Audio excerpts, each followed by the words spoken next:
Bonjour à tous, c'est Météorologique et aujourd'hui, je vous fais une petite vidéo pour parler des nuages.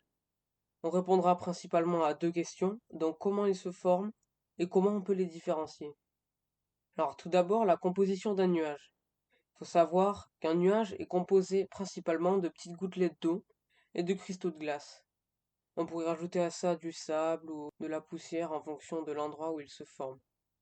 Alors comme vous pouvez le voir à l'écran, il y a différents types de nuages qui ne se forment pas de la même manière et pas dans les mêmes conditions. On en verra quelques exemples juste après. Donc on va commencer avec le cumulus, un nuage assez commun qu'on peut voir à peu près tous les jours. Alors lui, il se forme entre 300 et 3000 mètres d'altitude. On dit qu'il se forme à l'étage inférieur. Il est à l'origine de l'apparition de cumulonimbus, un autre nuage qu'on verra juste après. On peut aussi lui donner le nom poétique de mouton nuageux, parce qu'il est tout blanc comme la laine de mouton et qu'il peut prendre des formes d'animaux.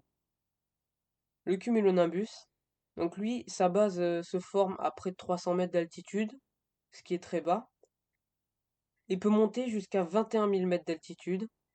Donc c'est un des nuages qui monte le plus haut dans le ciel. Il faut savoir que c'est le plus gros nuage existant sur Terre. Il est reconnaissable à sa forme d'enclume. Il peut apporter de fortes averses, de la foudre, de la grêle, voire des tornades dans certaines régions du globe, et est souvent appelé roi des nuages pour sa grandeur et sa puissance. Pour vous donner un exemple de sa puissance, il peut rivaliser avec l'énergie de la bombe atomique de Nagasaki.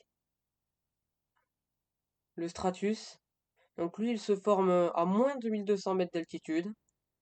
Et quand il se forme au niveau des habitations, eh ben on dit qu'il y a du brouillard, c'est juste qu'un stratus s'est formé au niveau des habitations humaines. Il peut donner de petites pluies, de gouttes assez fines, on appelle ça de la bruine. Il se forme en présence d'une forte humidité, donc proche d'un lac, d'un ruisseau, d'une rivière ou même de la mer. Et pour finir, le nimbostratus, donc lui c'est un nuage aussi qu'on peut retrouver tous les jours. Donc lui il se forme à partir de 2000 mètres d'altitude et peut avoir une extension montant jusqu'à 10 km d'altitude. Lui il se forme souvent à l'approche d'un front d'air chaud, sachant que l'air chaud est plus léger que l'air froid.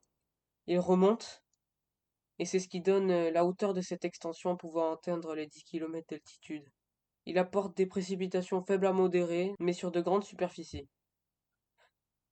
Donc voilà, c'était une vidéo assez courte pour parler des nuages dans leur globalité. On fera plus tard des vidéos plus poussées pour ceux qui veulent comprendre un peu mieux le développement des nuages. On ciblera certains nuages pour en parler vu qu'il y a beaucoup de choses à dire à ce sujet. En tout cas, j'espère que la vidéo vous aura plu. N'oubliez pas de lâcher le petit like si c'est le cas, de vous abonner si ce n'est pas déjà fait. Et puis si vous avez des questions, n'oubliez pas, les commentaires sont faits pour ça, j'y répondrai un maximum. Allez, je vous laisse, bye.